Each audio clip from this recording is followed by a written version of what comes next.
ବୁଢ଼ା ଆଙ୍ଗୁଠିରେ ମୁଦି ପିନ୍ଧିଲେ ଏହା ଏ ପ୍ରକାର ଶକ୍ତିକୁ ଆପଣଙ୍କ ଆଡ଼କୁ ଆକର୍ଷିତ କରିପାରେ ଯାହାକୁ ଆପଣ ସମ୍ଭାଳି ନ ପାରନ୍ତି। ଏହା ଆପଣଙ୍କ ସାରା ଜୀବନକୁ ଖୁବ୍ ଖରାପ ଦିଗରେ ବୁଲେଇ ଦେଇପାରେ।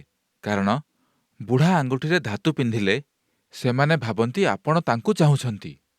ତେଣୁ ସବୁବେଳେ ଏହା କୁହାଯାଇଥିଲା ଆପଣ ମୁଦିଟିଏ ରିଙ୍ଗ ଫିଙ୍ଗର ବା ଅନାମିକା ଆଙ୍ଗୁଠିରେ ପିନ୍ଧିବା କଥା। ପୁରା ଦୁନିଆ ଯାକ ରିଙ୍ଗ ଫିଙ୍ଗର ବା ଏ ଆଙ୍ଗୁଠିରେ ପିନ୍ଧନ୍ତି। ଭାବୁଛନ୍ତି କି ଏହା ଆକସ୍ମିକ? ପୁରା ବିଜ୍ଞାନ ରହିଛି ଯୋଗ ସଂସ୍କୃତିରେ ଅନାମିକା ଆଙ୍ଗୁଠି ଉପରେ। କେମିତି ଅନାମିକା ଆଙ୍ଗୁଠି ଗୋଟେ ଚାବି ଭଳି। ଆପଣ ଯାହାବି ତା ପାଇଁ। ଯଦି ଅନାମିକା ଆଙ୍ଗୁଠିରେ ଧାତୁ ପିନ୍ଧନ୍ତି ଆପଣଙ୍କ ସିଷ୍ଟମ ସ୍ଥିର ରୁହେ। ଆପଣ ଏଠି ସେଠି ସବୁଠି ଲଗାନ୍ତି।